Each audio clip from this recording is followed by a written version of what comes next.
And if you want to follow along and jot some ideas down, fill in the blanks, feel free to do so. First of all, I'm going to do an opening exercise with you. Those that know me, I like to have fun. I know Toastmasters likes to have fun. This is an activity that was taught to me by a humorous speaker. And I want you all basically to stand up. I would like for you to pretend that you have this huge pencil sticking out of your belly button. And at the end of that pencil, there is a big piece of paper. And when I say sign your name, I want you to sign your name on that piece of paper. Ready? Sign your name. I'm not signing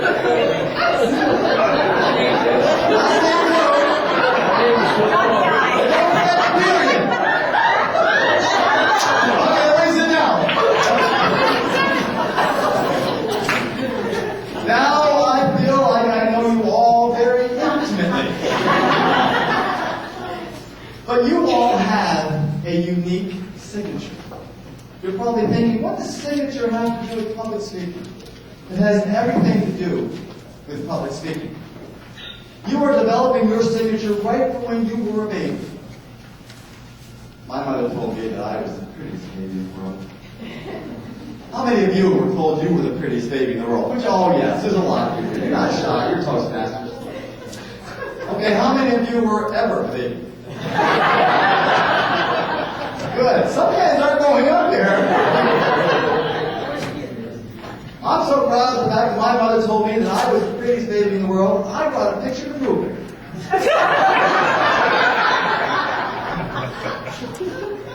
But ever since we were a baby, we developed our signature. And I think our job as speakers is to bring that out from within. The first item to developing your signature is to answer the question, I am. I heard a great speaker, Charlie Baum, 3 years ago, win the District 45 International Speech Contest. I was in that contest.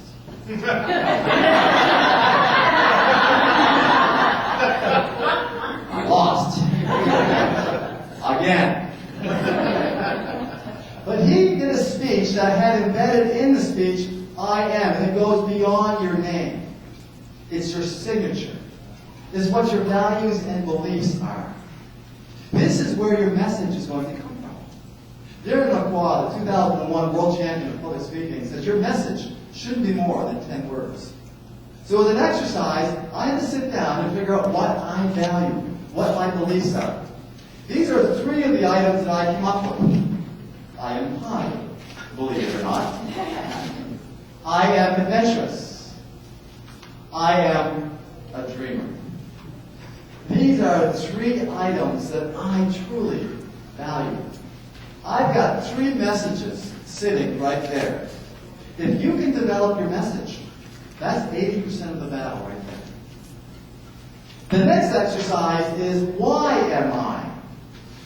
Why am I positive? I'm going to use that example. Why am I positive? Dave Brooks, the 1991 World Champion of Public Speaking, said that public speaking is simply this. Make a point, tell a story. Make another point, tell another story. And these stories are your personal signature stories. They're your own stories. So I'm thinking to myself, how did I become positive? I must have had influences in my life to become positive. So I came up with 3 stories. I have a complaining story. I have a Judy story. I have a I feel good story. And what I'd like to do with you is I'm going to develop a speech in front of you to show you how I take these 3 stories and I send a message to benefits of being positive.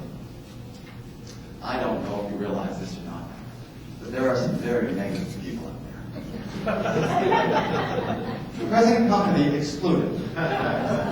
Maybe you know such a person. A person that will find fault at everything. A person that will complain about everything.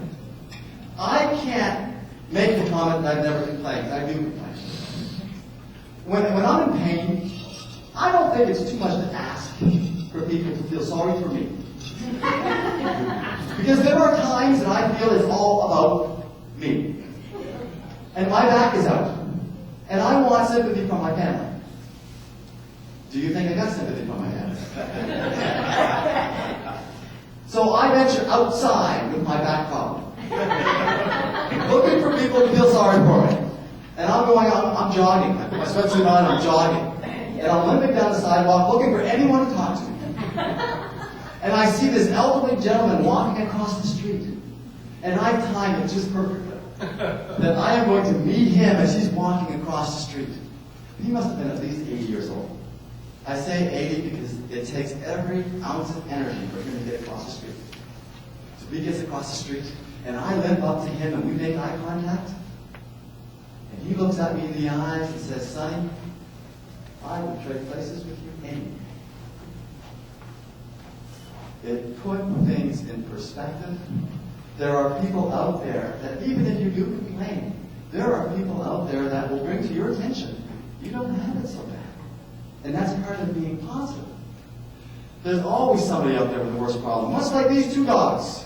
My feet are just freezing. But do you think you have problems?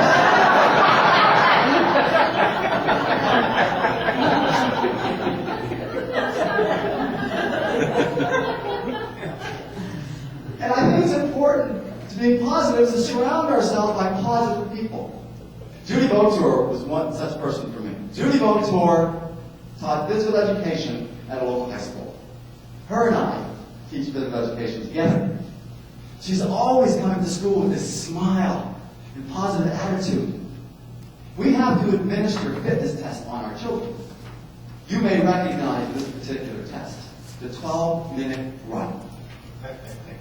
It requires us to herd our children out to track. And we command them to run as many times around that track in 12 minutes.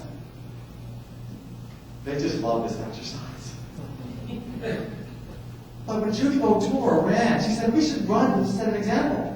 So I said, okay, I'm going to run each day with a separate class. Because I don't want to burn out. Not Judy. Judy runs with every class, every day. Runs with whatever sports team she's coaching. And has enough energy to run home. I have to admit, when I first met Judy, I'm thinking drugs.